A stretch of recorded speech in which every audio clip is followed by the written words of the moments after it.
بس محرم منانے کی تیاری ہے۔ محرم منائیں گے کیسے؟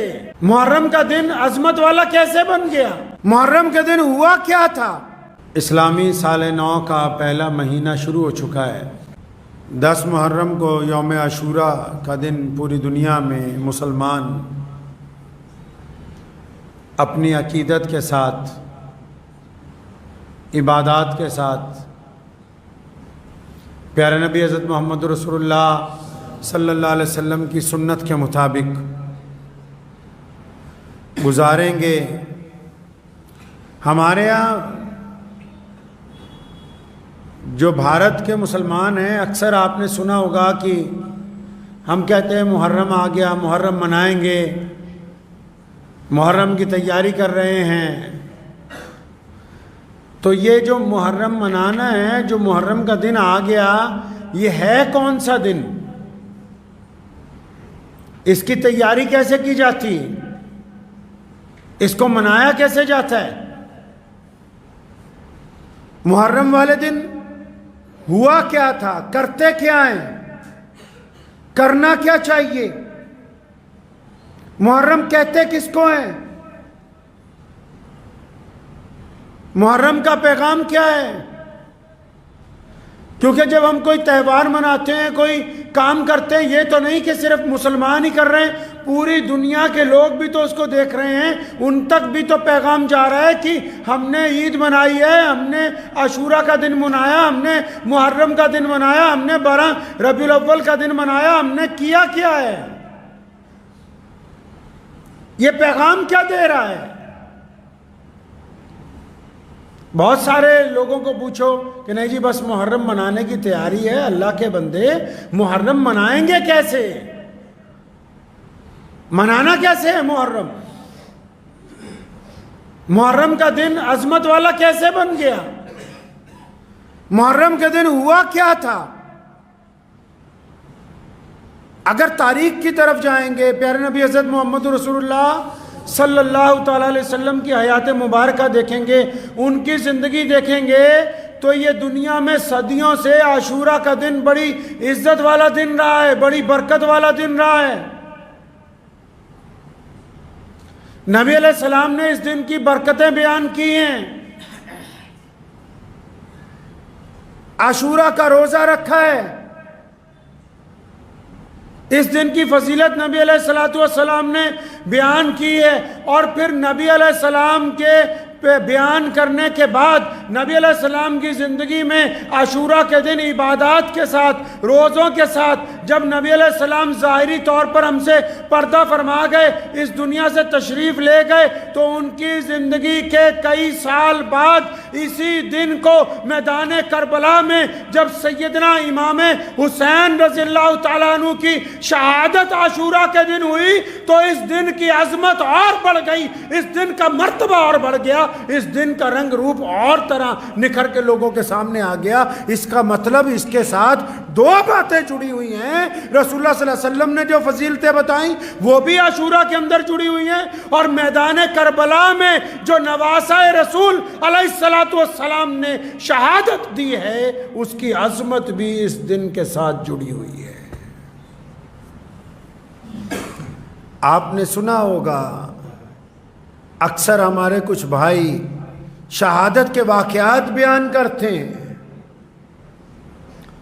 شہادت کا قصہ بیان کیا جاتا ہے، اور بہت سارے لوگ قصہ بیان کرنے والے اس شہادت کو اس طرح پیش کرنا چاہتے ہیں کہ گویا بہت بری حالت تھی، گویا بہت ہی سنگین حالات تھے۔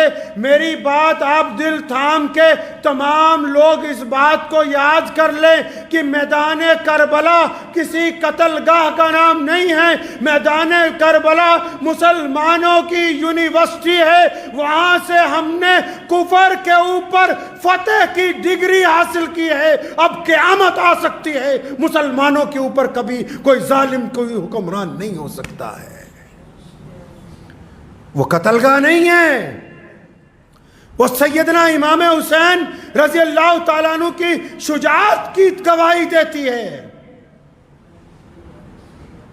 وہ سیدنا عمر بن علی رضی اللہ تعالیٰ عنہ، سیدنا عثمان بن علی، یہ دونوں جو بیٹے ہیں مولا علی رضی اللہ تعالیٰ عنہ کے، جن کا نام اپنے دوستوں کے نام پر رکھا، جنہوں نے اپنے بھائی کے ساتھ شہادتیں دی ہیں، یہ ان کی داستان ہے، جنہوں نے سیدنا امام حسین کے ساتھ وفاداری نبھائی ہے، جنہوں نے اپنے نانا کے دین کے لیے قربانی دی ہے، قیامت تک کے لیے مسلمانوں کے لیے یہ عزت کی بات ہے کہ ہمارے پاس قربانی کا علم بردار، ہمارے پاس فتح کا علم بردار، ہمارے پاس ظلم کے خلاف اٹھایا جانے والا علم اگر کسی ذات کے ہاتھ میں ہے تو سیدنا امام حسین رضی اللہ تعالیٰ عنہ کے ہاتھ میں ہے۔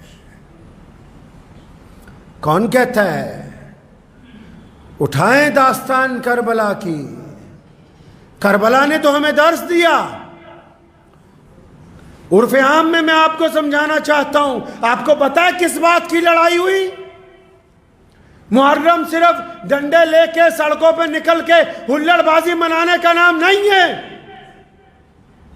اور وہ لوگ یاد رکھیں جن کی حلق سے شراب کے قطرے نیچے اترتے ہیں، وہ جتنی زور سے مرضی ہمارے مولا حضرت علی رضی اللہ تعالیٰ عنہ کا نام لیتے رہے، جب تک مولا علی کے نقش قدم پر نہیں چلتے قیامت آ سکتی ہے، ان کا اسلام کے ساتھ تعلق نہیں جڑ سکتا ہے، ان کا اسلام سے تعلق نہیں جڑ سکتا۔ کس بات کی لڑائی ہے؟